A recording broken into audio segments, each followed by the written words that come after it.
Yeah. But it's good. It's fine. Yeah. We're all good. I mean, I feel like people, to some extent, when they get to that realization, they forget that a lot of being young sucked too. Oh, 1,000%. Like, it's a real toss-up because I'm not trying to trade either for each other. Yeah, it's like I didn't have the most traumatic childhood in the world or anything, but like the people who are like, everything was so perfect when I was just 12. I'm sort of like, I feel like everyone feels terrible when they're 12. Yes. Being 12 was like the worst fucking age. Yeah, and it's like, that's heaven to so many people. They're like, if only I could just be 12 again and be like extremely hormonally angry and anxious about everything all the time. And not even knowing why either. Like, at least in adulthood, some of the pieces click that are like, oh, see, I knew shit was fucked up, but I didn't know what it was. Yeah. Yeah. What if I just felt terrible and everything was cranked to an 11 and I had no maturity, my brain was not developed, and I couldn't even like figure out how to solve any problems? Misery. And you're not allowed to purchase any vices. Also that. Yeah. Yeah. I mean, the time where you're like, if I just eat a pound of candy, that's just cool and normal. Yeah. But now I feel guilty if I eat a pound of candy because I know that's not normal. Yeah, that's Paradise Lost, I guess. You're out of the garden. It's all guilt from here. So true. So true. Couldn't even imagine what it'd be like to be a Catholic adult. They don't seem to have a lot of guilt, I have to say. I think it's a myth that they not a lot of morality or guilt from what I can tell. It skipped the current generations. Yeah, they're happy to just sort of be political. They're more pundits, I think, than religious these days. So true. But yeah, I don't mind being an adult. I guess I don't find it that much worse than I thought. Childhood was stressful. Adulthood can be stressful, but it's nice to have a little autonomy on top of it all. It's so true. So true. Little autonomy with having a decent paycheck and not having to live with parents. Yeah. Although we don't have to call our mothers all the time. That's nice. The current state of the world maybe just sort of usurps that, where it's sort of like, I don't have control over, gas prices and World War III. And that is a little concerning. And I wish I could do something about that. But being an adult doesn't give me any more control than a kid would have. Yes, so true. We can just control our ignorance. Yeah. Well, that's the thing. I mean, like now I've been making jokes for like a month on the show that I'll be doing prep, and I'll be scrolling through stuff that might be fun to talk about, and then half of what I'm scrolling past is like, if there's a nuclear bomb that drops near you, here are 5 things to do immediately. And then you're sort of like not in the mood to make little goofy riffs after you read that. But then this week it's been the hantavirus. Is that what it's called? This thing that's on the cruise ship? That's what I read it as. Yeah. Yeah, so now it's like hantavirus found in Israel, hantavirus found in Canada, hantavirus found in Texas, and you're like, okay, cool. That's another thing to add to the stressors. When does it end? It doesn't. Yeah, so it's great. It's great time to be alive. We're good. It's great. I think maybe part of that nostalgia for being a child is, again, like you're saying, that ignorance that you were able to have. Whereas when you have more of a stake in the world, you feel a little more responsible for it. Whereas when you're 12, you're like, my parents are figuring it out, I guess. Yes, and people want to protect your innocence too. Like there's a broader group that's like, oh, we don't need to let them know that. They don't need to hear this. This brings up something. Somebody was talking to me about being around a grandparent, and like how you have to police your language. You can't say a bad word around the grandparent. And I guess I don't really get the policing of content around old people who presumably have experienced everything already. They haven't heard a curse word before? Right. And I think it's good for old people to be uncomfortable.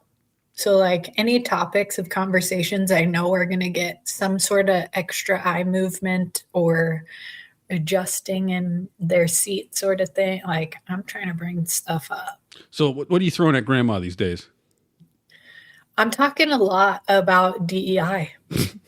That seems to do it. Is that still I mean, I guess I kind of feel like that's over, right? Like they sort of won on that one. Is that still a sore spot for them? Yeah, it is because I have not followed suit with the general consensus of corporate America and slashing all the DEI. Like, I'm still very much so young in my journey of learning to decenter whiteness. And so, like, bringing all of what I am learning on a daily basis to the dinner table seems to get me a lot of responses that consist of, oh, well, there you go. Yeah, Okay. you're part of Yeah. the problem. You're ruining America, etc. 100%. It's hilarious. Yeah, I mean, I feel like I don't have energy for that. You know, it's just like, yeah, Grandma, you can be mad about that. I don't. That doesn't really need to be part of my concern in the world. Yeah. Again, though, it's just kind of to choose my own ignorance and to create my own drama in a appropriate, what I deem as appropriate manner. Yeah, I guess you got to keep your brain stimulated somehow. If that's making Grandma mad about DEI, that's making Grandma mad about DEI. Exactly. Like, I'd rather do that than watch a full season of any Housewives show, to be honest. Hot take. Will, do you ever pick drama with family members, older maybe in particular, because you know it'll sort of bother them and you're just having fun at their expense? No, I don't care. Yeah. I don't care about my family. Yeah. It's not worth it. That's how I feel too. Yeah, Courtney's got this youthful vigor of pissing off family members and having some fun with it. I guess maybe It's fun. Yeah, I get it, but I guess I don't have it anymore. It's gone. Because I think the overarching goal of this is to make humanity 0.00001% better just by having these conversations. And I have yet to see any data showing that works. Right. Yeah. That's that youthful idealism that I guess Will and I got beaten out of each other at some point. So I can assume within what's our age difference? Spiritually, maybe it's like 20 years. I don't know. I'm 109 spiritually. So. I'll defer to Brian Johnson on how many cigarettes, any kind of stress I had this morning really should contribute to my total body age. Yes. Yeah, the amount of coffee I drank this morning probably took about 6 months off my liver. But you do what you got to do, right? Speaking of coffee, do you guys do vitamin B12? Not religiously. No. I'm trying it this week. Sporadically. Yeah, I've sporadically had it because people will say, "Oh, it's good for your energy, good for your metabolism, or whatever." And my new experiment is, can I offset some of my afternoon caffeine by having a lot of vitamin B12 at around noon? And when you look up how much you're supposed to have, the internet is very unhelpful. It's sort of like, well, there's really no such thing as too much, and your body will just sort of filter out what it doesn't need. So go for it, man. There's no toxic amount of this. You can take a bath in it and it'll be fine. Yeah, so I arbitrarily have decided that 3 pills is about right, but I don't really know what the numbers mean or what it's doing to me. Does it feel like it's working? I don't know, because I mean, like, I have my coffee. It's not like when I have an afternoon coffee or espresso, I feel jittery exactly, right? It's kind of like I'm just sort of exhausted. I want to get back to a baseline where I'm not. It's not a fight to think, basically. Right. And I would say I'm there, but I don't know if that's B12 or if I've just been overdoing. The coffee could have been a placebo all these years. I mean, who the hell knows? Who does know? And you know what? That's funny. You said B12 is good for energy because I heard that iron is good for. I've heard if you're low energy, you need more iron. So you might want to just try taking a handful of different pills. An handful of meats. Yeah, you could do the Brian Johnson approach and just take a bunch of stuff and maybe one of them's working. You're not really sure. You can't isolate it, but the whole mix is kind of, it's working in synchronicity. I love the idea some dude's got his big bowl of ground beef for lunch and you're sort of like, oh, you're protein maxing? He's like, no, this is just for the energy. I'm kind of tired, a little sluggish this morning. Yeah. It's for the iron, protein, B vitamins. Swallows a handful of it, no chewing. Yeah. Yeah. Doesn't even have a spoon, just a handful of beef. He's got a big boba tea straw that he puts in his ground beef. What? Ooh, yummy. Are those the popping meats, the popping meatballs, or are those the regular boba balls? Boba beef boba. Beef boba. It's Delicious. what's for snack. Yeah, I've been a little less into the protein lately. I try to do fiber, and then I don't know. I'm not like an insane health craze these days, but I know our algorithms are all pushing us in various ways. What are you guys getting advertised or getting sucked into trying now? Well, I'm trying really hard not to get sucked into trying this latest trend. It is deemed as a espresso martini shot pod. Okay. Have you seen? All right, continue. This is a health trend, or putting- this is a way to get drunk? I think it's a It's drunk for your mental health. health, Tom. It's an aesthetic health trend. Yeah. Just Okay. a bunch of vodka and coffee liqueur, and then you mix it all up and then put it in some sodium. I want to say Sodium. sodium lithate. I think I just made Whoa. that up though. And it's like, it looks like a little Tide Pod with a shot of alcohol in it. And it looks very enticing, but I don't put Man. alcohol in my pods anymore. Yeah, I was gonna say if you fall off the wagon for a Tide Pod, that's really bad. I mean, that's Which like would be a hysterical relapse. I'm always randomly thinking like, oh my God, this would be the most perfect, insane way to relapse. Yeah. I think a Tide Pod is up there. well, because like there are some people who they need to do sobriety for a certain period of time, and then maybe they find a way to like, okay, now I can handle a drink or Sure. two here and there, and like you're sort of like, okay, they seem fine. Maybe I'll just sort of monitor a little bit to see if it seems problematic. But if they were like, if you told me I'm doing fine, I'm kind of over the addiction phase of my life, I just have a couple alcoholic Tide Pods every night, immediately I'd say, okay, we got to do something here. Okay, we need an intervention episode next week. Yeah. Yes. or probably sooner than. And just to set up some parameters, you guys, don't ever believe me if I say that I'm over my addiction phase, because that's like prime real estate to really just hit rock bottom even harder. All right, so Of course, yeah. so even So your algorithm's tempting you then, Courtney. Basically, your Yeah. algorithm's like, please, you love us. You want more of us. And you're like, no, I don't. You've ruined my life. In therapy, they're like, okay, you guys, just remember, like, even though you're sober, your addiction's in the parking lot doing push-ups, waiting for you to whatever. I'm like, my That's menacing. addiction. Yes, my addiction though is in my algorithm doing push-ups, waiting for me to yeah, it's really mesmerize. it's buff. Why does it have to be so violent? Like some guy that's going to beat you up in the parking lot. Why can't it just be Right. like my addiction's kind of hanging out in the corner, kind of cooling off, taking some me time, doing a little self-exploration. Like it's always like your addiction is waiting for you with a baseball bat right Yes. outside that door. Why and they're can't why can't my addiction be a librarian that just like doesn't want to talk to me? Yeah, your addiction's Yeah. reading smut in the library right now, waiting for you to walk in. Now that's intimidating.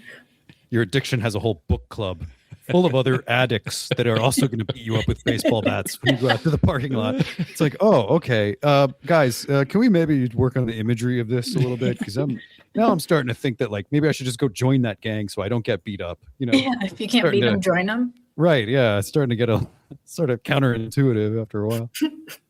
Yeah, the therapist is sort of just looking at her bookshelf as she's talking. You're not really looking at her, but she's looking at her own bookshelf and she's seeing like, oh, this book I wanted to read. And she's like, oh yes, sir, your addiction is in this fantasy land where this this dark, handsome, muscular man sweeps you off your feet, and it like sort of just starts to become this romantic fantasy. And you're like, Jesus, you're making it sound a little good, actually.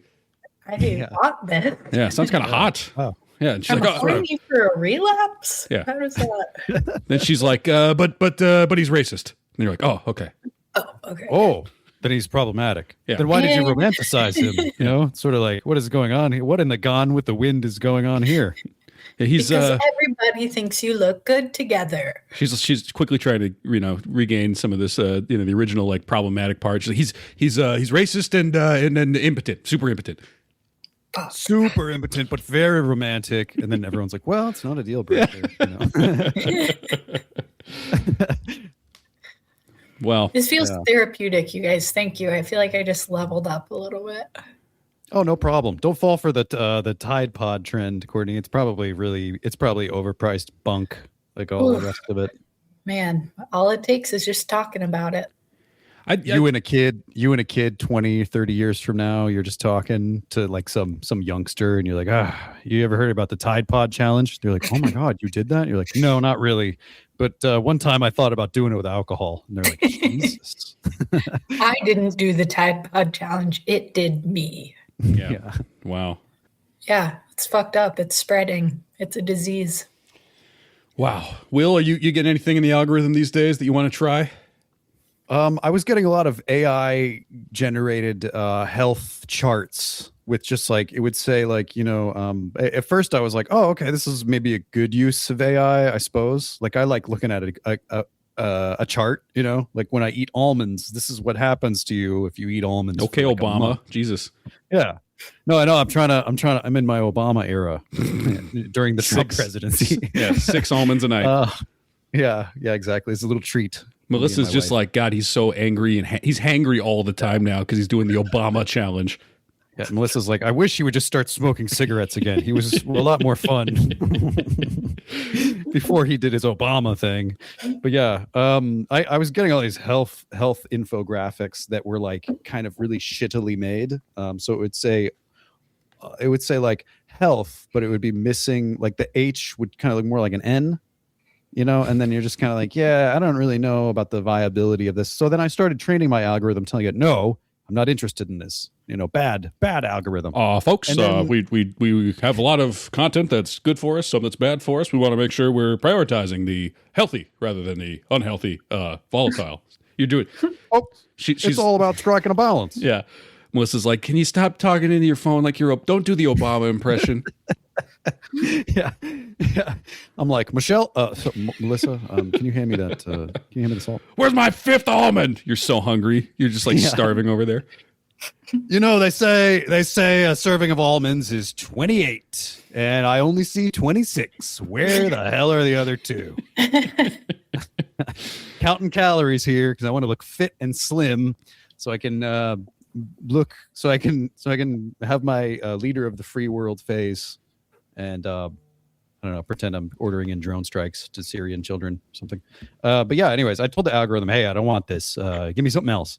And then the algorithm was like, you know what? You probably like swords. I was like, Jesus, I do, but I don't. I'm an adult. I can't be buying a sword. My wife's going to look at me even worse than with the almond thing. So then I was like, yeah, no, I don't know about the swords thing.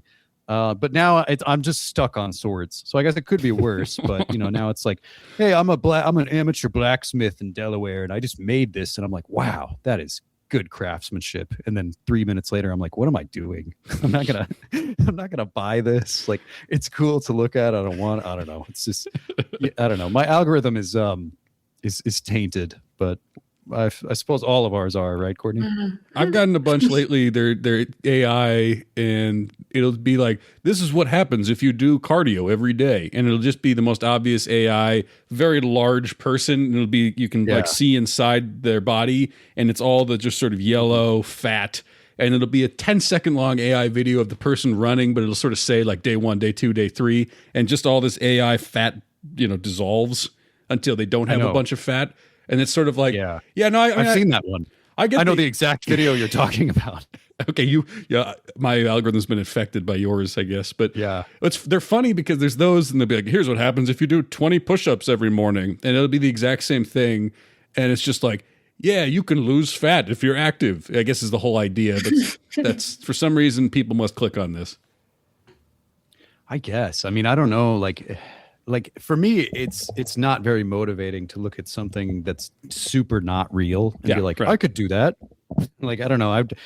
I'm even more of a guy that's susceptible when they see like a real human using like some sort of weightlifting product. And I'm like, oh, well, there's no way on earth they got that fit using this product, but I'm just going to believe that they did, right. Because it's a real human. But now that it's AI, it's sort of like, yeah, I don't care. I'm going for a walk, but I don't give a shit about any of the health benefits. It's for my mental health. Yeah, no, I agree.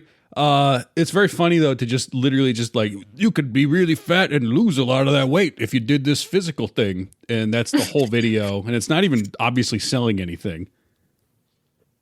Yeah, and it's like okay, the animation's all right, but who is looking at this going, wow, this is gonna change my life? Yeah. Like, I don't. Oh my God. Like, I don't know. I can lose fat if I run every day like this guy. What? You telling me I could get fit if I do push-ups every morning? Like, that's incredible. Who could have ever given me such knowledge? Yeah. Your addiction's running every day and losing so much of this viscous fat. The fat literally drops off your body if you speed up 30 days into 30 seconds. Yeah. Your addiction is 30 days into this fat loss routine. And if you start now, you can be snatched by August. Your addiction just got a kettlebell. Yeah. By Labor Day, your addiction's going to have abs. Your addiction just got approved for a home loan. Yeah. Your addiction's credit score is through the roof, Courtney. Your addiction's potential to buy crypto has never been higher.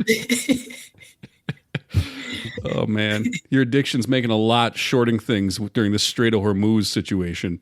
Yeah. Your addiction's well aware of what the hell is going on with the oil ups and downs and has made $900,000 off of it in the past month. This is when you tell your therapist, you're like, are you looking at the news again when you're talking to me? Yeah. Wait, how is Hormuz doing? You say to your therapist. Yeah. I haven't checked in on that in about 20 minutes. Why don't we just watch the news for the next 20 minutes of my session? Honestly, that would be a great therapy activity to watch the news. You just with your therapist. you turn to the Just pause therapist every time something horrible happens. You're like, hey, what do you think about that? You, what should we What do? should I think about Yeah. that? You worried about that? Are you worried about that too, or is that just a me? You're terrified too? Yeah. Oh, okay. Now I don't feel as safe in the therapist's office. Now I realize that neither of us are in the driver's seat. Am I, and that terrifies me. Am I worried about this because it's an existential threat to humanity or because of my dad?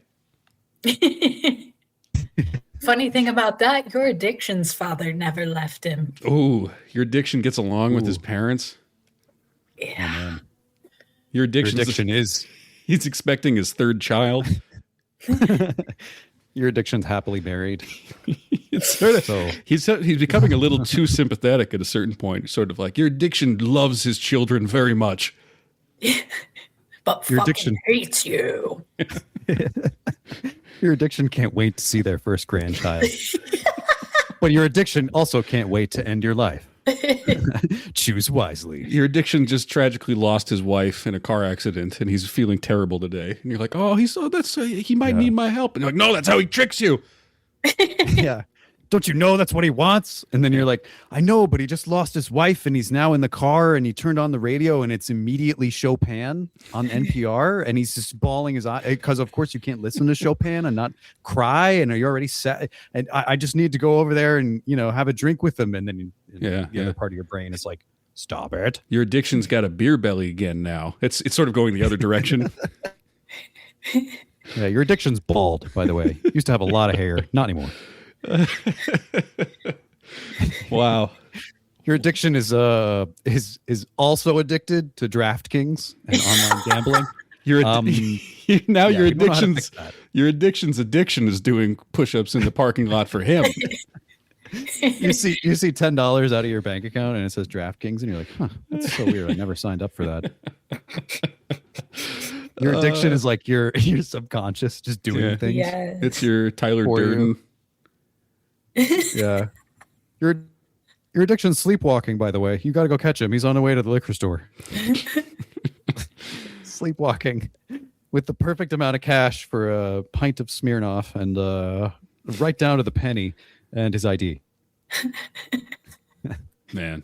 Oh, man. Well, we talked about Obama a little bit ago. I saw there was a brief Obama bit of news today that's not as topical as you probably expect it to be, but I thought I'd run it by you guys because I did watch it. I was curious. He, since his presidency, has spent a lot of time producing shows and trying to be a part of popular culture as opposed to just strictly politics. And his new pursuit is teaming up with an HBO legend who you may have heard of. And well, here's the trailer for their new iteration of entertainment. I have sat across the table from some of the world's most difficult leaders and wrestled with some of the globe's most intractable problems. Nothing has prepared me for working with Larry David. I'm just a producer on this show, so I don't have to deal with them day to day, but still, it's a lot. Now, I'm going to stop you there before Larry walks in because I want us, as people who have some experience in the arts and in acting, how are you judging Obama's comedic timing there? Courtney, I agree, Will. I think that's a general consensus among us. That he has bad timing? I almost, yeah. It's not his best. I've definitely seen way better timing on and his part. And from him too, like a White House Correspondents' Dinner, nailing it with the timing. But this, he's just like, I think he even stumbled on the word intractable, which, to be fair, I don't even know what that means. So I would too. But at the same time, it's sort of like, hey man, maybe you read the script like once or twice before you're reading it. Could do a take two. Like okay. live. Well, so I'm going to play it again. 2 takes. Larry's time is not that precious, Mr. President. Larry, who's got great comedic timing, coming in the second after Obama stops talking is not going to do him any favors. But let's continue the critique here. I rewound just a little bit. As a producer on this show, so I don't have to deal with them day to day, but still, it's a lot. Hey, 44. Yeah. Can I put like this? Hey, 44 is already funnier than anything Obama said. Good. you down as my emergency contact? Why would you do that? Well, because if they see your name, they'll be more inclined to help. Yeah, but that means they're bothering me. Yeah, but it's an emergency. Larry, I've seen you call 911 when you had something in your eye. So this is a little snippet of what it would have been like if Obama was on an episode of Curb, and it's kind of rough. It is a little rough. Is this Obama reading a script off screen, or is this Obama just off the cuff? Because it's kind of hard to tell. It's like, I feel like off the cuff Obama's a little bit smoother. Mm-hmm. And he's definitely sticking to a script or something here. This sounds like they handed him a script, and Larry's 10 seconds before. Right. And Larry can handle it, and Obama is struggling. I thought it was kind of AI at first because my brain was so confused that this was Obama's timing. That's like the new worst insult is you just spent a year of your life making something, and I thought it was an AI generation because it was so bad. Yeah. I didn't even look like a human made it. Yeah. I thought a bunch of computers cooked this up in 30 seconds. That's incredible. This took human effort. I had it for an hour. It was driving me crazy. What was I supposed to do? Don't you know other people who like you? No. The answer is no, Larry. I'll ask Michelle. Good luck with that. You see what I'm dealing with here? Yeah, just no charisma there. Oh man, is this a comedy or what is this? It doesn't really. It's funny. I think what it's going to eventually be is like little snippets of American history with Larry and his buddies. And So drunk history, but Right. sober with Larry David. I think it'll basically be like Larry is, John Madison. John Wilkes Booth. Or John Wilkes Oh. Booth. And they're, he's Oh, sort of like, what if we have Larry be annoying Larry, but he's in moments of pivotal American history, which, he's Forrest Gump.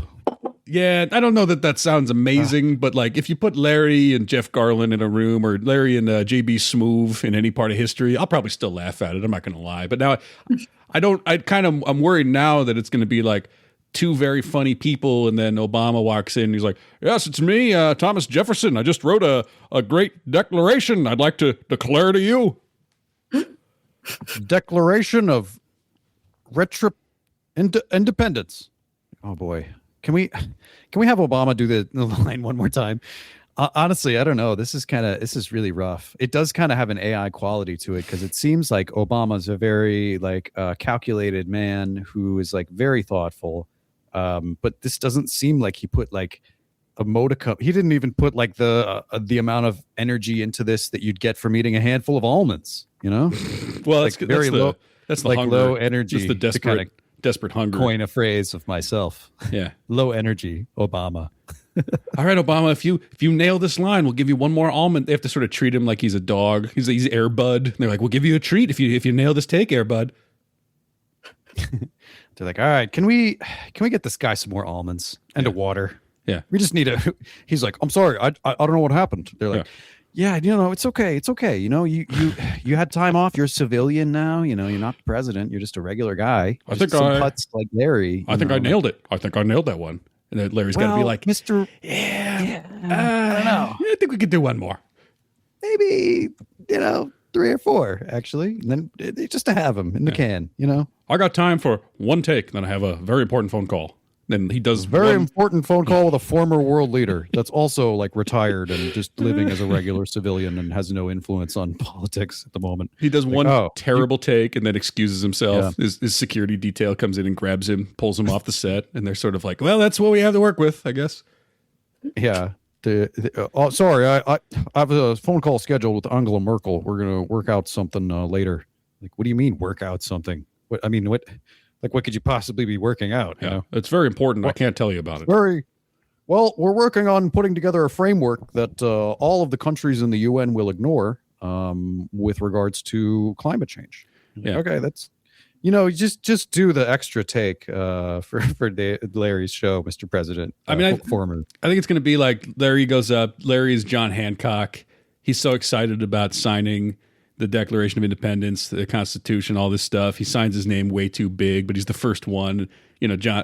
Then Barack Obama's like, "John, why you just take up half the sheet with your signature?" And like a line that maybe could be kind of a funny springboard, and then Larry's supposed to do it like, "Well, I'm the first one to sign it. I don't know how big your signatures are. How we didn't coordinate signature," like the usual sort of Larry thing. But unless you have someone Larry's funny spiraling. that he's acting off of, I don't think it's going to work that well. Now that's sort of my fear of where this is going. Also, you can tell Obama has respect for Larry David. So it's like Larry David works very well with characters that don't respect him. That's a and great have point. Pretty much no empathy for him. But if Obama's like, "There's a fellow human being over there, I'm not going to ignore his needs." It's like, okay, yeah, sure. But the whole crux of the show is that you're supposed to do the opposite of that, and that's kind of funny, So the key then is we have to get people Obama hates to make up the remainder of the cast. Who would Obama hate? Like, I don't see him hating anyone, but I see him like being like, "Yeah, we're not going out to dinner with them again, Michelle." Larry's like, but I don't see him like hating anyone. "Yeah, you're going to play who would Lewis and Clark or something." All right, Barack, you're going to be Meriwether Lewis, and we got Joe Biden to play Clark.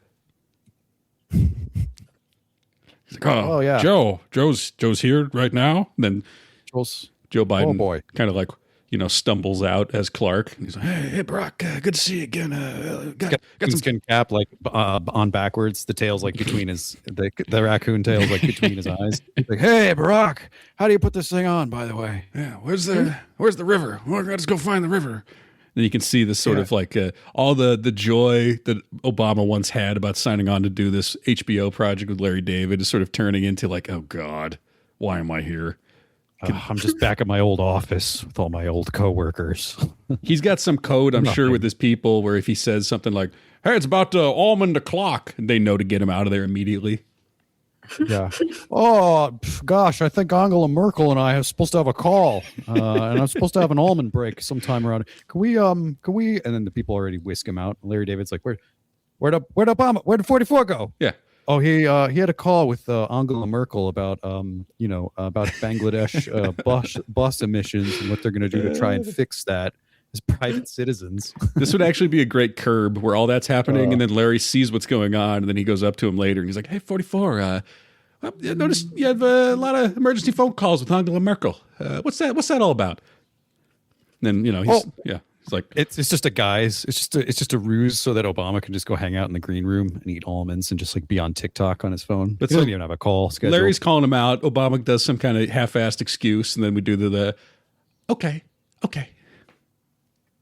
Yeah, this is very strange because like I also feel like Obama does a great job of like maintaining the dignity of the office type of thing, where he's like, I sort of a personification of the American presidency, and like I kind of want to keep that that image like alive, and I kind of want to become like I want to age into an elder statesman role where people respect me, and all that stuff is good, and it's good for him that he's doing that, but like that, and then being on Curb Your Enthusiasm, or a sort of a worse version. Offshoot. Yes. Yeah, a shittier version of Curb Your Enthusiasm. Like you have to lose all of your dignity to be on that show. And I don't mean that in like it's a horrible. I just mean that like if you're gonna riff with Larry David, you got to get down into the mud. You gotta play with the pigs. You know what I mean? It's got to be And like I don't know if Obama can like roll up his sleeves and do that. He's got to be like, oh, okay, well that was a little bit misogynistic there. I can't really be signing off to that. It's not really that funny, Larry.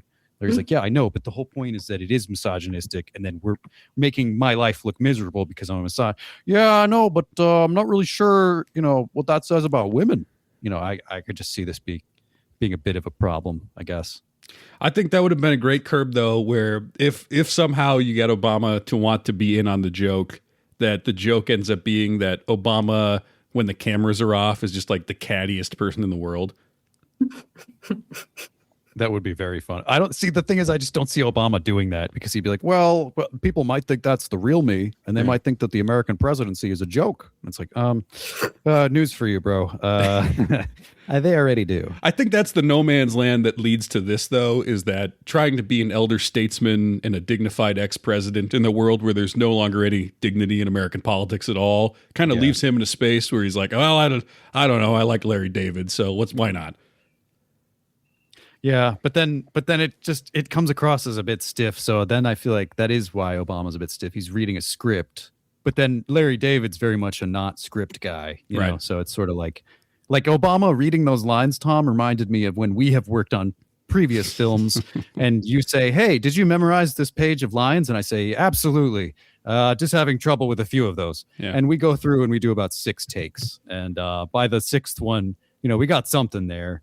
But it was a bit of a process to get there, let's say. Well, that's the energy I'm getting from Obama a little bit. I would say that's a good insight, because I learned to not feel like the script has to be like, you can sort of feel your way through the beats and make something that works in a scene without having to do exactly the lines. And Larry definitely has gravitated to that. Obama, you would think, would be able to do that. To be president, well, there was a time when to be president meant you had to be able to think on your feet and come up with ideas in the moment. Be on your feet. I think he has that capacity, but it is kind of a funny late move for him to apparently just be terrible on a comedy show. I don't think we had a president do that yet. Yeah, that is. I mean, overall, I think this is a good thing. I think this will maybe break Obama out of that shell. He's like, well, fuck it. I did Larry David show a couple of years ago. Like, why not do a Fear Factor? I'm going to do Fear Factor. A sitcom, a family. It's a multicam live sitcom on ABC. It's called Barack. It's called Barack. It's about my childhood. And then while we're airing that season, Michelle and I have agreed to be on Dancing with the Stars. We thought that it'd be a good move for us. We're quite enthusiastic cha-cha people. Michelle, like, oh, okay. Michelle hates the cha-cha. She agreed to do the cha-cha for me on this season, and she really didn't anticipate that we'd be invited back for the next 7 seasons. But after 8 years of the cha-cha, I tell her we're done, no more cha-cha, and she kind of believes me. She kind of believes me, but she still hates me. But that's okay, because the cha-cha was a good thing for our marriage. Have you noticed that anytime he talks about Michelle these days, it's very much like, yeah, she never wanted to be in politics. She kind of had to go along with me getting elected president of the United States. But it's sort of like, now that they're done, he sort of promised her that he'd be done with politics. But like, politics is his favorite thing in the whole world, and there's no way he can be done with it exactly. And also, he's an ex-president, so it's not like most ex-presidents don't just get to go be comedians. They're always going to say, what do you think about XYZ political issue, right? And he loves that. That's his favorite thing. But he's always like, yeah, Michelle kind of hates when I'm in public talking about anything ever, which is kind of all I want to do. Yeah, I did get a little sense of that when Larry David was like, oh, well, maybe I'll ask Michelle, and then he's like, good luck with that. It's sort of like, okay, what sort of boomer humor is this, Mr. President? Don't you think Michelle is intimidating and you don't like her, or like what? I don't know. It's just kind of getting a bit of boomer and boomers, like I hate my wife kind of energy from that joke. It's like, oh, okay. Yeah. Bummer. Courtney, what do you make of the Barack Michelle marriage these days? You think it's on the rocks? What's your TMZ take on this, Courtney? My TMZ take is that they're the most solid foundation of marriage that this country is going to see. In the White House, certainly. I mean, yeah, sure. Oh, absolutely. Yeah. Yes. For sure.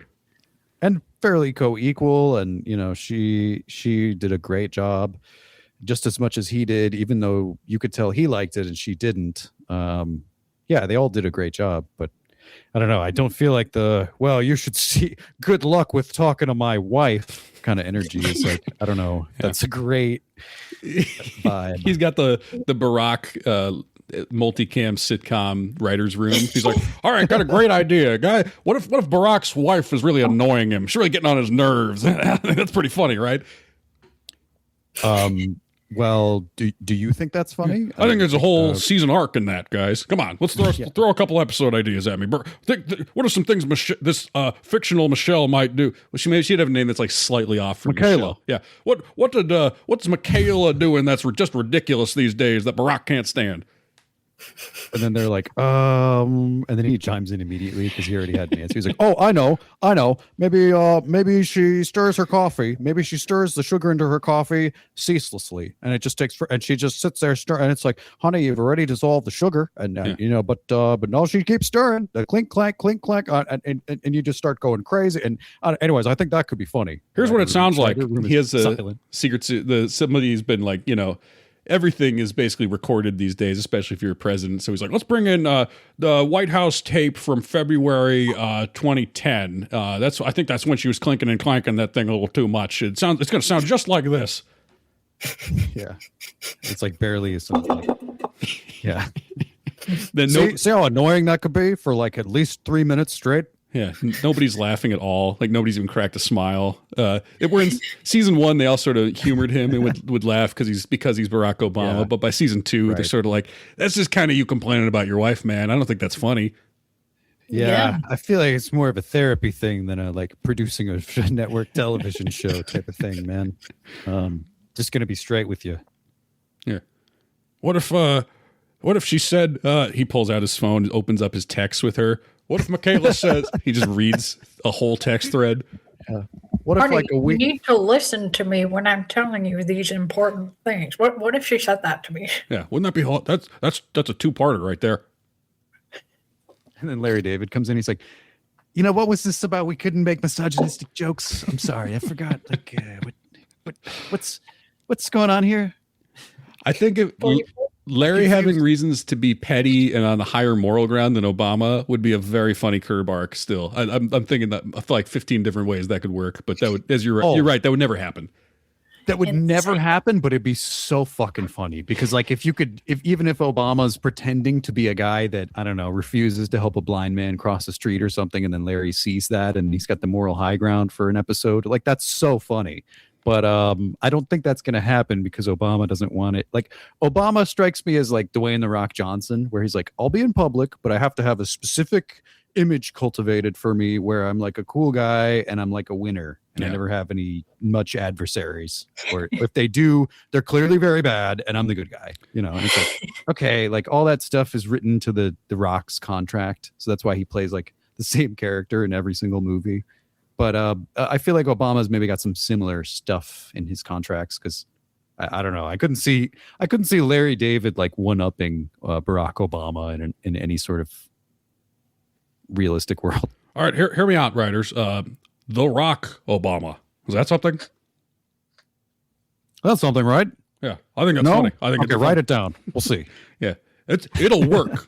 I've been in more intense meetings than this, and I've been told I'm wrong. And I've been proven right by history. So you write the Rock Obama down on that whiteboard.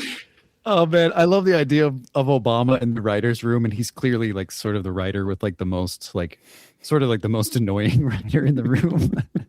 Where he's like, listen, okay, let me tell you, I sat across the table from Vladimir Putin, and that man is no joke. And everyone's like, oh, he already told the Putin story like last week. Listen up, Chuck Lorre. I've had scarier adversaries than you. Yeah. I love the concept too of Obama reacting to rejection by saying, we'll see. It is funny.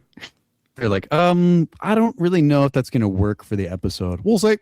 Yeah. We will see, won't we? When the former president gets a word in with the network supervisor. And they're like, oh, yeah. He doesn't even care about the writer's room. He just wants to blow off steam and bitch about Michelle. Oh, I'm bringing my my buddy John Favreau in. He used to do speeches for me. I think he's going to punch up some of these scripts. And then Now you might not recognize him because John Favreau got Ozempic. Now he looks like a corpse. yeah, now Be it's, nice to him. it's not the Pod Save America John Favreau. They actually called up John Favreau, the guy who made Swingers and Iron Man, who also directs pilots. Yeah. And they're like, who the hell's this? That's not John. Oh, of Thought course John it was fat. John, you look terrible.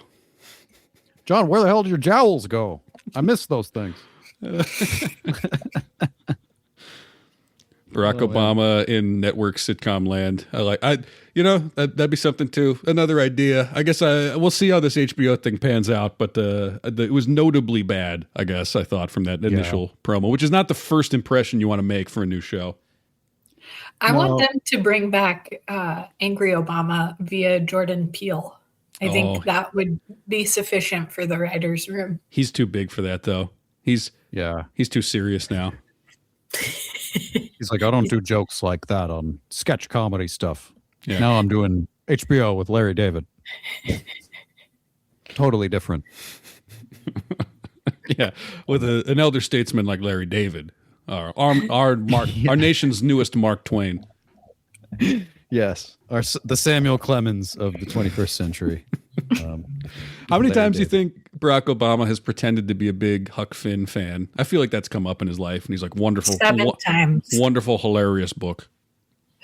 Yeah. I loved that book. So interesting and great racial commentary that makes you think. Laugh out loud funny. I got to tell you, Jim's a funny character. You're like, oh boy, maybe I should have asked him what he thought about Catcher in the Rye. Some more of a softball, you know. Oh man. We got a listener question from a few weeks back that we keep kicking the can down the road for, but we should probably address it because we've already talked about health.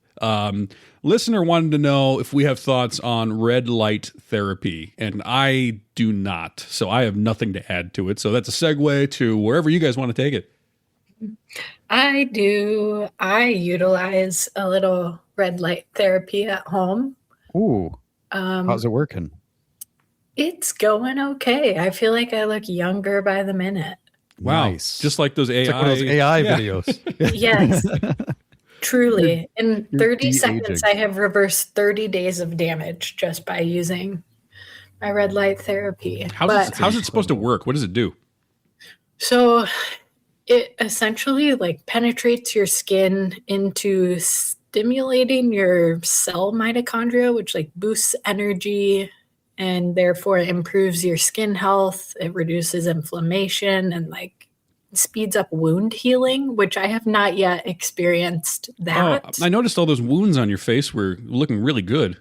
Yes, the gaping wound in the center of my forehead has now gone away. That was from when your addiction beat you up with a baseball bat. in the parking lot, Yes. right? Although unfortunately, I believe your third eye chakra is healed up. It's gone now. So that might be a problem down the road. Oh, is it healed or is it gone? It's both. It's so healed it disappeared.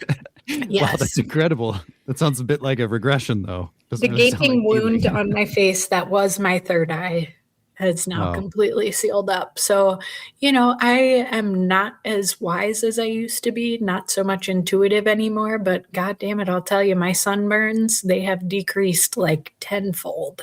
Is great. the red light, does it mimic sunlight, or what is it about the red light that's so good for the body? Tom, I don't know a whole lot about infrared lights and what that's supposed to stimulate. I just know that when enough people and enough AI videos tell me that I'm going to look younger and sexier if I just stare into this light, Yeah. Well, I'm on. so do you actually think it's doing anything, or is it against, kind of like me with my vitamin B12, where I think, I don't know, maybe it's helping. I can't really tell.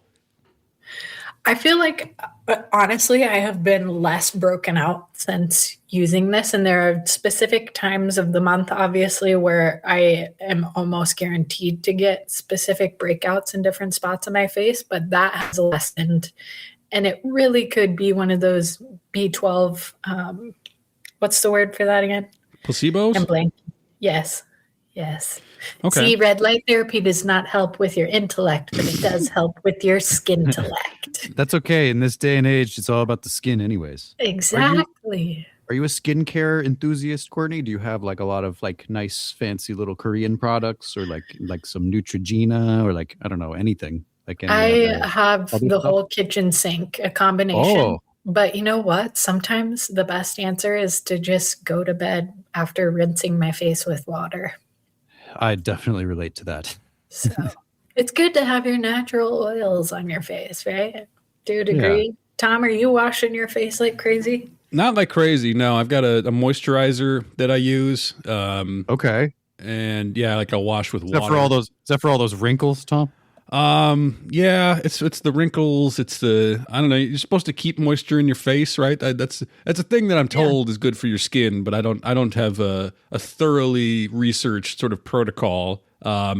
I try to drink water and I try to put moisturizer on my face. So I'm hoping that there's the right amount of H2O wherever it's supposed to be inside of me and on the exterior of me. Yes. You have an equilibrium Yes. so as to maintain, so as to avoid osmosis or something. Yes. All the facial moisture getting sucked into the body because you're not drinking enough water. for example. Right. But I don't So I don't have like special creams that I put on different parts of my face or anything. And maybe you're on your supposed to. T-zone and your, yeah. Yeah, I mean, Your T-zone. I guess I don't know how beautiful I'm ever going to be, even if I do that stuff. Like me with the most perfect skin in the world, is that really worth the time and money? I guess that's sort of where I am with it. Ask your wife, Tom. Yeah. Yeah. Okay. Or to go to Korea, Tom, and see what they say. Apparently they shame you for like not having perfect skin. And I Not was having tempted to, glazed donut skin. yeah, not having glassy glazed donut Krispy Kreme skin, which they all seem to have effortlessly. But anyways, I was trying to schedule an appointment so me and my wife could go do this when we were in Korea a couple of years ago, and they do not like foreigners. And they make it very hard for foreigners to create an appointment there. So it seems like it's even gate kept like beyond the borders. So I was like, Wow. all right, forget it. They're just going to shame me about my bad skin. And I don't need to pay for that. What about sunlight? Do you guys hide from the sun? I do. A bit. Yeah. I mean, I wear sunscreen and a hat and sunglasses and full body wrappings. No. You look like a Biker mummy. gloves. Yeah. Lee Cronin's the mummy. He's going for a walk. Oh, look, it's the Invisible Man. Oh, interesting. Walking down the street with a beard strapped onto his face and full. Yeah, I don't like hide, terrify from the sun, but too much of it it's not good. Yeah. That's The last time I had a really gnarly sunburn, I was a guest at a black wedding, and that was the topic of conversation the entire night. So That's so funny. I will You be became hiding. a centerpiece. Yes. The roast. okay. It was the roast of Courtney in two different ways. No, truly. So Double roast. I'm keeping long sleeves this summer. It's a good idea. Well, Yeah, how much especially when is you too get much the though? Because farmer's tan. again, all the internet health things will say you got to have somewhere between 5 and 30 minutes of direct sunlight, but also after 2 minutes you're starting to get damage, and then it's cancerous if you're in the sun for more than 40 minutes. And I don't know how much I'm supposed to get exactly. So like if I go for a run or something, am I supposed to be covering up my whole body and wearing a hat, or is a little bit of sunscreen good enough? I think you should always wear a hat if you're Wow, Fair because my skin. face looks so bad. Always cover your face a little bit, Tom. Well, you don't have any red light, Tom. So we're behind. Yes. Or you know what? I did see something pop up in my algorithm the other day that was flagged as misinformation, but it sounded promising. If you juice an entire watermelon and a lime, apparently that is like your digestive sunscreen. So that will protect you from sun. So What? maybe What? you're Oh, fine. Digestive. Hold on. Digestive sunscreen. What does that mean? Yeah, it's protecting your skin from the inside out. Oh, I see. So the watermelon is supposed to protect you from the deadly radiation of the sun. Yes, Yeah, wow. precisely. So if you just drink a whole watermelon every single day, you're good on.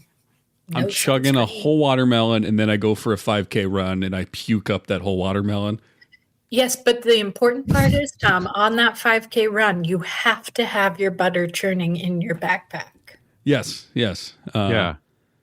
Wow. Okay, that's interesting. So sunscreen doesn't even have to be an exterior, a topically applied sort of thing. It can be part of my digestion alone. Right. And also, have you ever seen, what is the movie, Benchwarmers? Oh, Where the man drinks sunscreen when he's afraid of the sun? I think there's some truth to that. you know, it's been probably 20 years since I watched that. Is this Nick Swardson's character? He's like Yes. deathly afraid of the sun, right? Yes. Wow. I mean, and I am the furthest thing from a health expert. I think I'm on the opposite end of the spectrum, but I think A people dark can health take expert. my advice. Yeah. You're on the RFK spectrum, RFK Jr. spectrum, end of the Yes. spectrum, where it's like, hey, listen, I love health, but I have my own ways of being healthy. Let's just put it that way. Yes. Well, you know who is Okay. a health expert is Brian Johnson. And I've got Oh, yes. Long time resident on the show here. Yeah, he can't go a whole week without thinking about this guy. And I follow his tweets, and I find them fascinating and sometimes funny, sometimes sad, sometimes shocking.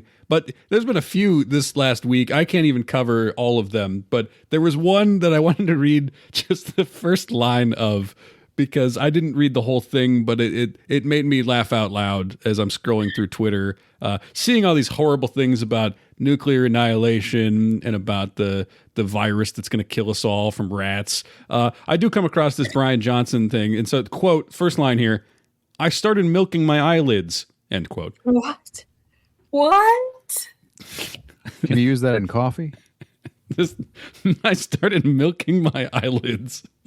Can you use that in a more descriptive sentence? Okay, his explanation is, my eyes have been dry / irritated / red for the past year or so. I started using eye drops to moisten and it didn't make a difference. So I went to see an eye doctor. The source of the problem is that my meibomian glands, the tiny oil glands lining the eyelids, were clogged up. Without the meibum, they secrete the tear film on my eye evaporates. Is that tear film? Is there a film with tears? I don't know. I don't guess. Yeah. Okay. Sounds about right. The tear film on my eye evaporates in seconds, which is bad for my eye health. We're not sure the cause of the dysregulation. We have a few theories that we're looking into. So blah, blah, blah. He goes through a couple other things. Basically says his gland is confusing. It's not clear what to do with it. My gland is confused, guys. So, okay, a couple steps down, he comes up with a new plan for what to do. One of which is radio frequency microwave heat applied from outside the lid. That's number one. Number two, Lipiflow, a device that sandwiches each eyelid. Heat from the inside, pulsed pressure from the outside, squeezing the obstruction out for 12 minutes, both eyes daily. Oh my God. So far, so Hate good. that. Number three, both eyes capped at 41 degrees Celsius, not the standard 42 degrees Celsius, to spare eyelid collagen and elastin. No thinning skin, no premature sagging. That's the Excuse best me? option so far. Sorry, what were you saying, Courtney? Oh, just excuse me. Yeah. What? Oh, well, he's trying to preserve the youthfulness of his eyelids, right? That's a 2-for-1. He's going to fix his dry eyes, and he's going to keep the collagen in his eyeballs fresh. Number four, IPL around the eyes that shut down the abnormal blood vessels feeding chronic lid inflammation, the engine of MGD. So I'm like, okay, sure. And number five, here's the main event, manual gland milking. The doctor squeezes the lid margin between two instruments, forcing the plugs out. Hard, pasty secretions came out initially. The second and third mechanical milking, the glands are returning to a normal, expected oily state. God. Ouch.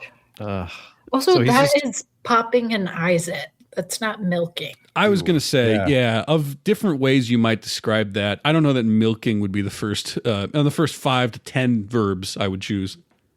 Yeah, not in my top 10 easily. Probably in my top 15, maybe. Milk maxing has gone way too far. Wow, that's crazy. You know that they make that joke all the time. You know, oh, how the hell do you milk an almond? I don't know how to do that, but I know how to milk an eyelid now. Thank you, Oh, Brian what? Johnson. I mean, almonds have bigger teats than our eyelids do. That's true. Michelle doesn't think it's funny when I make almond teat jokes. Is that something we can do? I mean, Michaela doesn't think it's funny. Well, Michaela Obama, our fictional character, unrelated to my wife, thinks that it's not funny when I say, "How the hell am I supposed to milk this?" And I hold up an almond. I've only done that about 30 times in our marriage, but she hates it now. So that's I've only done one serving's worth of milking almond jokes, only 28 times. Yeah. Man, I don't know. I had this thought the other day that Brian Johnson is going to accidentally turn himself into the first human vampire, like some sort of weird medical science that he's doing. Like, I don't know, some sort of unholy, unnatural thing happens where he crosses the boundary of science into sort of like mysticism. And then, I don't know, he's like posting updates like, I've noticed that my canine teeth are getting a lot longer and sharper and sort of not really hungry for my nutty pudding anymore, but I love that blood transfusion every morning. And you're sort of like, that's, slowly I see him turning into sort of like a vampire. I mean, the fact that the first thing most people would have heard about in relation to him was that he was infusing his son's young blood into his body. I mean, that's right. That was immediately very vampiric. It's about as vampiric as you could get, besides maybe drinking your son's blood, in which case it's probably some law in place. Yeah, I mean, if Count Dracula, if his teeth got knocked out, for example, he would probably just have to do transfusions anyway to get that blood. So true. Yeah. Plus, this guy's going to live to be 200 or whatever. So by the end of this, people will be like, "Oof, maybe he is a vampire." He's just he's like, who's that really? I guess there's a bunch of really old sort of figures in like the Bible, but it'd be like, oh yeah, this is like Noah's 700-year-old grandpa has some thoughts to tell him before the whole ark story. Yeah, Elias, son of Bahumaha, says that we must. He was almost a vampire too. He said that to spill one's own blood is a sin worse than death. How about we check and see if there's a passage in Isaiah? Isaiah, my favorite passage.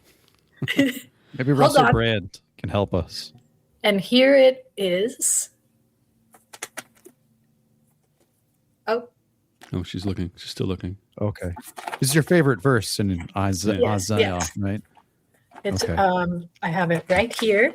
No, of course. I'm sure you have it bookmarked.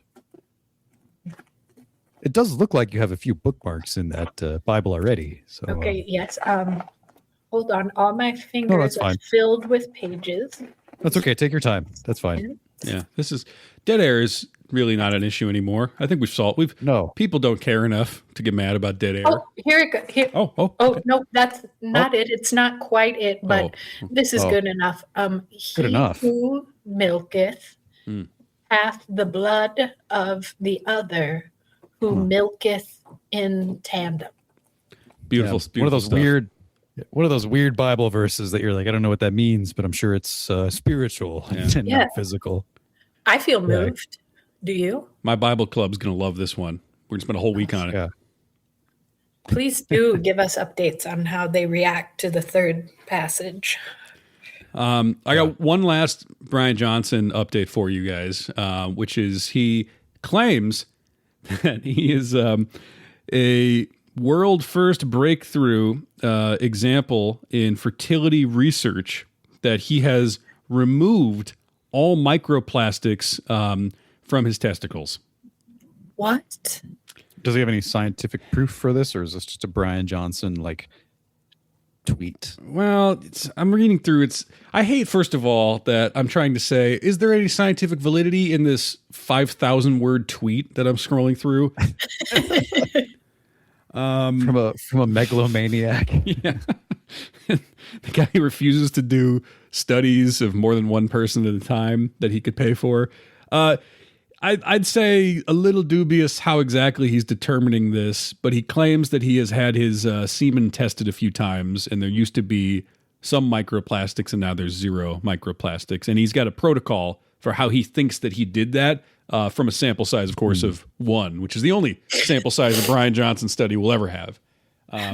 But it's the biggest group. It's the biggest test group you'll ever have in a Brian Johnson study. So here's what he claims worked for him. Sauna, in parentheses, dry. So, okay, step one. Okay. Step two, reverse osmosis water filter, which I've heard other people say that's a good thing. So maybe that one, I don't know if it, in this exact case for this exact outcome, that necessarily works, but it seems like a healthy thing to go for. And number three, trying to rid my environment of big plastic items, cutting boards, cups, plates, food storage containers, non-stick pans, etc. All three of those equals he's gotten rid of microplastic. So pretty much what you'd expect, I guess. However, let me throw a theory at you here. Do you think maybe the actual way that they all got out of his body was through milking his eyelids? Oh my God, yes.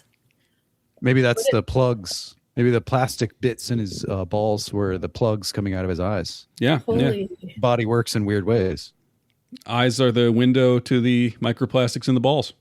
To the Yeah. testes. That's why, Yeah. I mean, yeah, they was clogged with microplastics from his balls. I mean, this is huge if true, Tom. This is huge. Big news. Yeah. Man, you know what? I actually remember reading something Brian Johnson said about like you need to go into the sauna, but then you need to put ice on your balls while you're doing it. That's right. Otherwise it'll fuck with your fertility. And I was kind of wondering, is that like, do I have to still do that if I'm just trying to get microplastics out? Like I don't really care about the fertility stuff. Just have a couple of questions for Mr. Johnson, maybe whenever he has time. Yeah, because he, in that documentary, he had basically like, if you go to a gas station and buy a big bag of ice, as I recall, he would kind of just have that over his crotch as he went into the hot sauna every time. Really? Yeah, but is it a plastic bag? Not anymore, I don't think. I mean, it's a Made big, out of cotton. yeah, it's just so wet and just like leaking. It's like one of those, like when you go into a coffee shop and they have those giant like 500-pound bags of like coffee beans that are like made out of burlap or like, Yes. you know, denim or something. He's just got one of those just over his lap while he's in the sauna, just leaking ice water. Oh my God, denim ice packs. The new RFK Jr. swag item. That would be great. I'm sure somebody would buy that. All you gotta do is just soak it in some cold water. Let me. My friend Brian Johnson said, if I put denim ice on my balls, that I'll be cured of plastic. We like to milk each other's eyelids. We milk each other in the sauna, and then we dunk our bodies in the cold plunge pool in a normal way and not autistic at all. Brian, no one's ever milked my eyelids like that before. Brian, my wife can't even milk my eyelids like that, and I've asked her several times. Brian, you've opened my eyes, literally and figuratively. Brian, I gotta say, I don't know what the hell you're doing with anything over here in the fucking health world, but I gotta say, if you ever come up with anything to fix somebody's voice or like vocal control, maybe you can help me. Don't tell me. He milks his eyelids so sort of ecstatically that RFK's voice is totally normal right afterward. He's like, Wow, thank you. Thank you, Brian. and then he's like, oh, wow. You know, I really needed that, Brian. Yeah. Thank you so much. I have 10 minutes man. where I sound like this before I go back to my normal state and need another milking. What should we do? It's been determined I need at least 26 milkings a day. Milk me at least over 20 times a day, or I'll sound like this forever, Cheryl. Yeah. Screaming at his wife. This is why I always go back. It always comes back to Larry and Cheryl, I guess. But I think about how many times Larry would have given her a script and she must have, knowing the crazy life that she leads as a real person, she would read the script, which would be about Larry doing something ridiculous. And she must have just been like, what's funny about this? What's Right. Larry's, you're not supposed to act this way around people? When do you get unhinged? Yeah. I play the wife. I play the nagging wife of this very normal man on this show. She tells RFK when she goes home. Oh my God. Well, okay. Sponsors. Who do we have? Who are our sponsors this week as we wrap up the show? Did anyone get anything? Do we have any? Are we sponsored out? Are we podcast non grata to the sponsor world? Yeah, it's been pretty bleak trying to get sponsors to respond. But ironically, Tom, I just sent this over to you. We have a sponsor by iMilk. Oh God, this is like the new almond milk. Yes, but for eyes and removing plastic from your testes. Wait, so does that suggest you're not supposed to drink it because it must be just full of microplastics, right?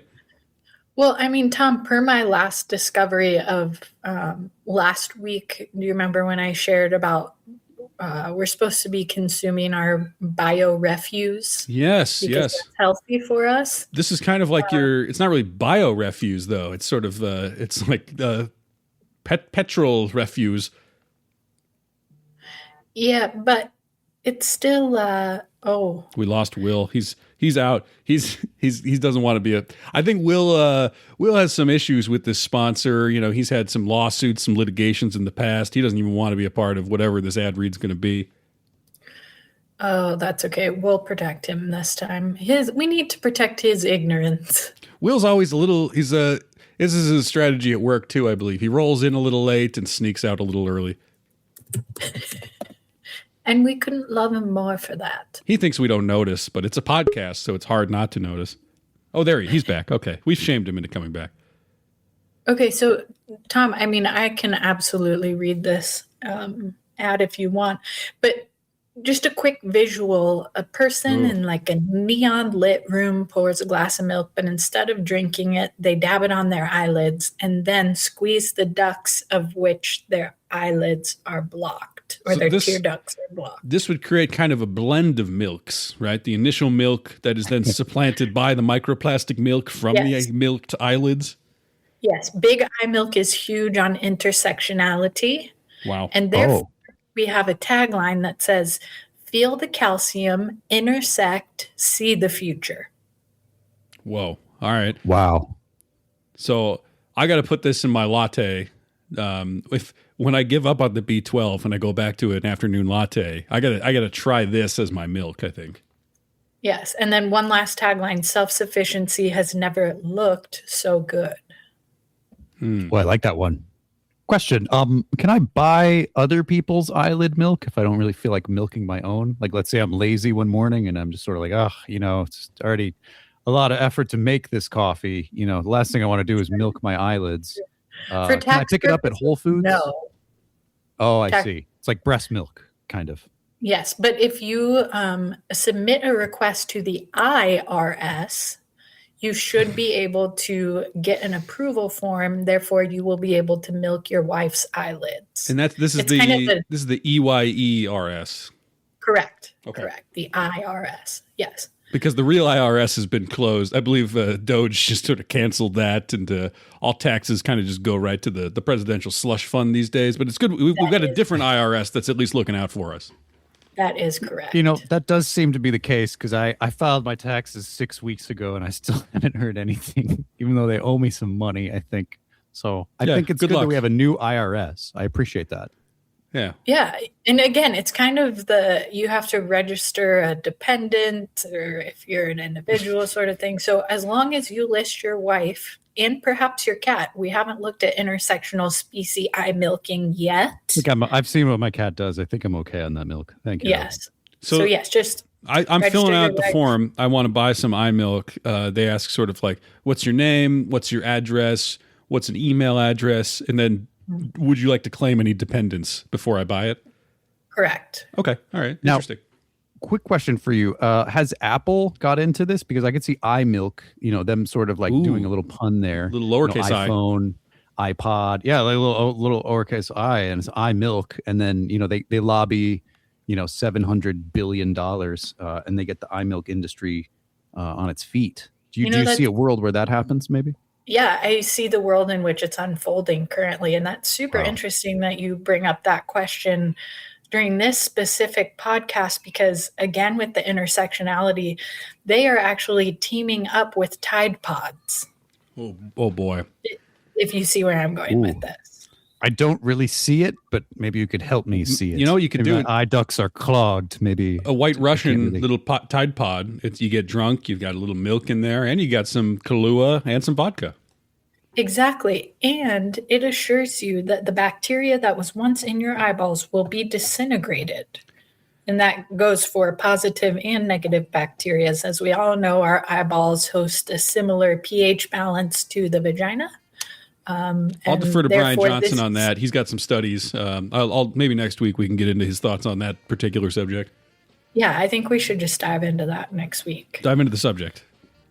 Correct. Yeah. Okay, well, that's great to know. Lots of information, lots of products out there, lots of TV shows to watch when they come out. So anyone, if you are listening and you like the show and you haven't subscribed, please subscribe wherever you get podcasts, or you can become a premium subscriber at y2kshow.substack.com, where you get the most recent 15 episodes for free. But if you're a premium subscriber, you get the whole archive.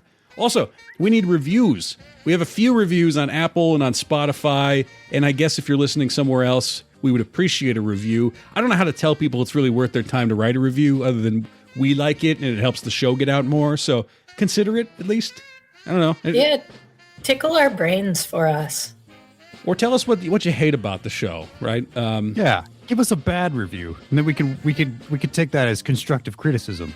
Yeah, right. Who should get fired and why is it me? Why is it always Courtney?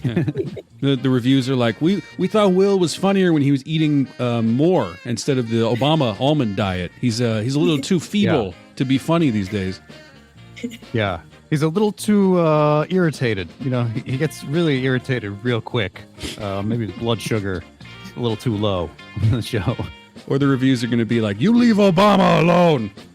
Yes, which we happily will. Which we definitely will try to do.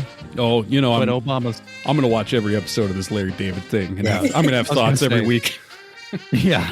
There's going to be a lot of Obama in the next few weeks. But that's okay, because I'd rather talk about Obama than any other former presidents. And yeah, if you want to, folks, leave us a review. And if you made it this far in the show, you might want to consider beaking your eyelids for pleasure.